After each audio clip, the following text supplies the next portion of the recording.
Hello, new week, and I'm going back to the OECD doc that I quoted last week, and for this we're going to dig out some Europe information.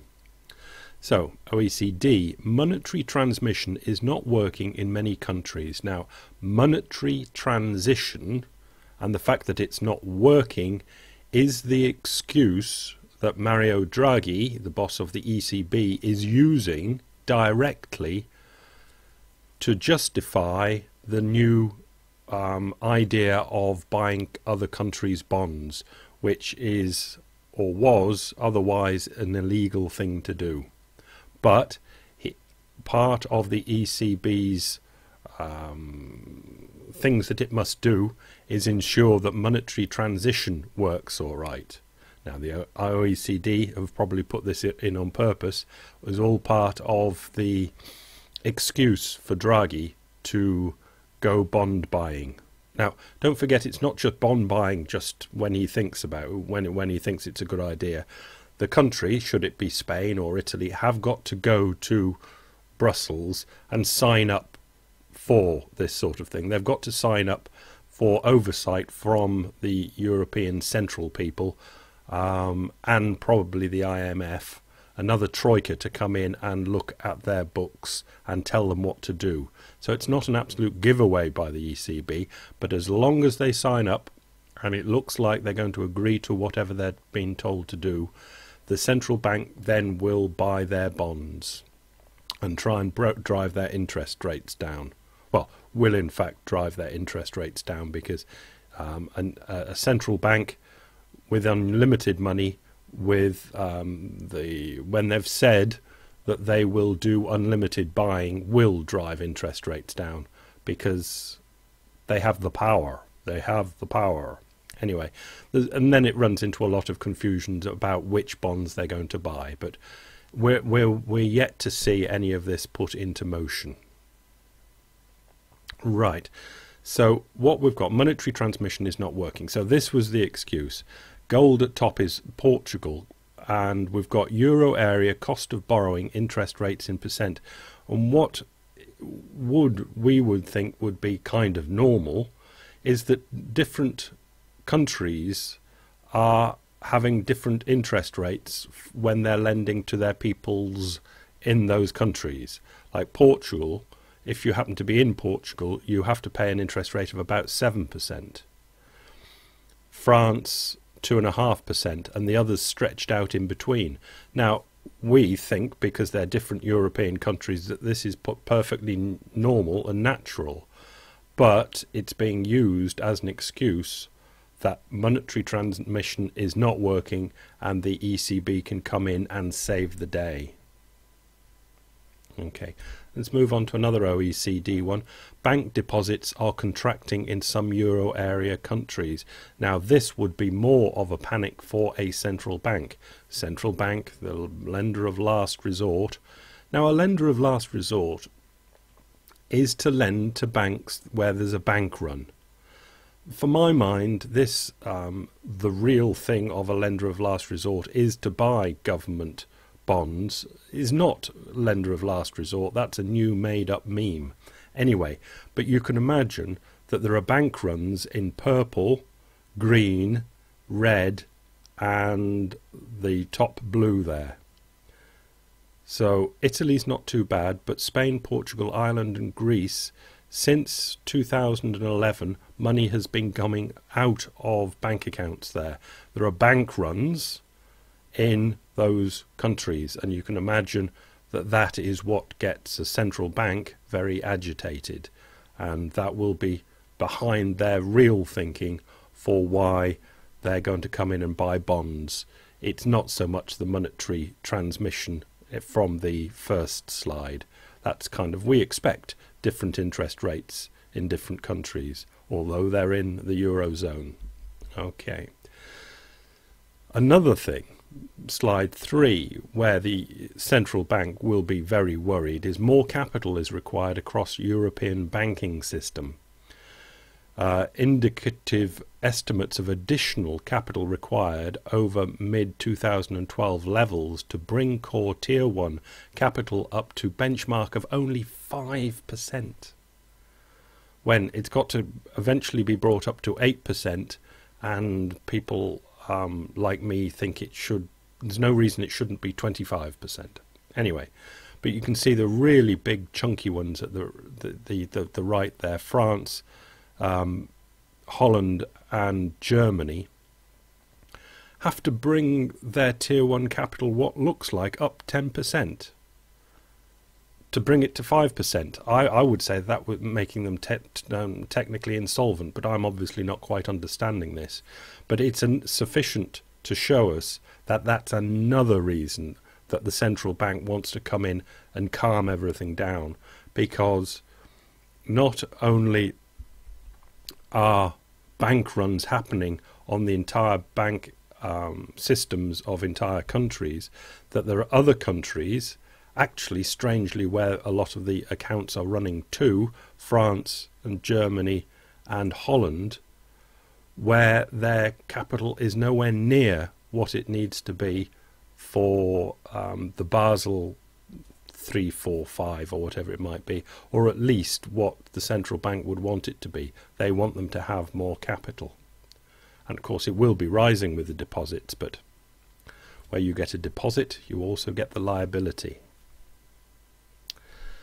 So you can imagine that's behind why the central bank is moving, is because the banks are still in dreadful trouble in Europe. Right, let's finish with this one from Bloomberg off Fed information. This is kind of how we got here for Europe. Monetary policy needs in euro areas diverge. It's headed. Now, we'll start at the top, the purple line. Oh, let's go for the timeline. We've got, it goes back to the start of the euro, or yeah, when the euro was introduced, 2001. So that's the amount of time that we've got. And when the purple line, you can see it dives down across the other colours, that's the start of the Great Recession, or when the credit crunch started, or when they realised there was something dreadfully wrong. So the purple line is the Taylor rule prescribed Spanish rate. I'll come and explain these. The red line is the Taylor rule prescribed euro area rate. That's the euro area as a whole rate. The green line is for Germany, the Taylor rule prescribed, and the blue line is what the central bank actually did. So I'll kind of explain. Taylor rule, I'm sure you will have heard of it. I think it's explained at the top there over the purple line, where the interest rate that is prescribed, said by the central bank should be 1 plus 1.5 times core inflation minus 1 times unemployment gap. I think it's a lot more complicated than that, but there are basically 2 or 3, I thought GDP was in there, 2 or 3 factors to be taken into account by a central bank, says John Taylor, who invented the rule. John Taylor, who might actually be made Fed chairman if Romney gets elected. And then if that happens, it's abandon hope, everybody. But anyway, he invented this thing 25 years ago, or maybe longer, or maybe less, where there are these things to be taken into account. Inflation, unemployment, and I thought GDP was in there. But they're obviously, because he's an economist, it's lots of stuff that I don't understand. But it's simple enough. And if the central bank said that this is what they were going by, the entire market would know exactly what the interest rate would be at any particular time. All they would have to know were the factors involved and project out how the factors were going to change, which would be inflation, the unemployment gap, and GDP. And as long as you got those projections, you could work out what the central bank's interest rate would be. Now, most people say that this is a good idea.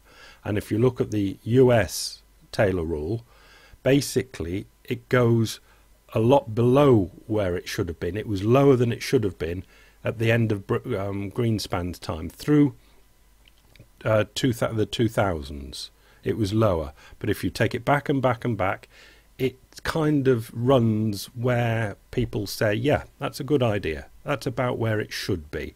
And Greenspan had it too low during the 2000s. So everyone agrees that it's too simplistic, but as a simplistic rule of thumb, it's a very good way to judge what central banks should set as the interest rate, forgetting that should central banks even set interest rates. Okay, so that understood now. Let's start at the bottom. Green. That Taylor rule prescribed German rate, going back to the start of the euro, was always it was a lot lower than where it was set. It was set as the blue number. The Germans would have always wanted that interest rate lower. It should have been, they wouldn't want it lower, but it should have been lower for Germany. It was always slightly too high for Germany, and that was slowing down the German economy because the interest rate was too high for it. It should have been actually lower for Germany. So if we follow the red line and the blue line, they kind of run together. The red line is for the euro area as a whole. So we can say that the central bank, the European Central Bank, did follow the Taylor rule for the euro area as a whole, because it does track it. It goes up and down as it goes with the euro area, but it's always downwards. It's always on the side of Germany. It's always it's following the euro area average where it should be, but minus 1.5% to where Germany would like it, before the credit crunch started in 2008, for that time during the 2000s. So it was where it should have been for the average of the euro, but with a tendency towards Germany. But then we look at Spain, and for Spain, the Taylor rule says it should have been wildly higher, an awful lot higher. Now, if it was above the red line, a tendency towards Spain, it still would have been an awful lot too low for Spain. And basically what's happened is interest rates in Spain and other peripheral countries for up to the credit crunch had interest rates which were Taylor rule far too low, and they just got tempted and succumbed and just borrowed and spent and borrowed and spent for all that time from 2001 to 2008. They borrowed and spent and borrowed and spent and cranked up everything. And that's what's caused the great splitting apart now of the euro that was kind of explained in other things I've said and the other charts. But that's what happened because the ECB kind of followed the Taylor rule, but with a tendency to bend it towards Germany, if anything. And there were other countries that were outliers on the average where the interest rate should have been an awful lot higher. And they just got horrendously out of control, as in the United States they did, where Greenspan and Bernanke kept the interest rate below what the Taylor rule said it should have been, and everyone gets excited and borrows too much, and then it blows up. And that's what we've got around the world. Interest rates have been too goddamn low. And people have been people and have succumbed to the temptation of it all. That's it. Bye.